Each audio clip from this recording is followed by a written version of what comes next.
ஒரு பிள்ளை படிக்கிறதுக்கு 3 மைலுக்கு மேல நடக்க கூடாது. அப்படி ஏற்பாடு பண்ணீங்கன்னா எல்லா பிள்ளைங்களையும் படிக்க வச்சிடலாமே. இப்ப நம்ம மாகாணத்துல 45% குழந்தைங்க தான் ஆரம்ப பள்ளிக்கு போயிட்டு இருக்காங்க. கடந்த ஆட்சியில மூடின ஸ்கூல் எல்லாம் திறந்துருவோம். அது போதாதுன்னு 300 பேர் இருக்கிற ஒரு கிராமத்துக்கு ஒரு பள்ளிக்கூடம் கண்டிப்பா திறந்தே ஆகணும்.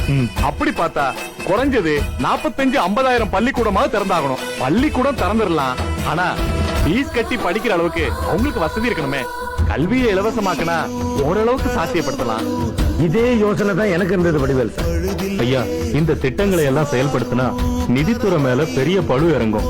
இறங்கட்டுமே, யாருக்காக செலவு பண்றோம்? நம்ம பிள்ளைங்களுக்காக தானே. அவங்க படிச்சு வந்தா போறாதா? கல்விக்கு காசு வாங்குறது தாய்ப்பால விக்கிறதுக்கு சமானம் இல்லை.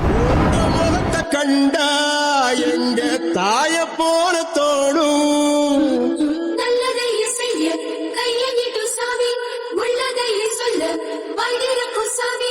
ஐயா தோர நீ பல்லாண்டு வாழணும். ஐயா தோர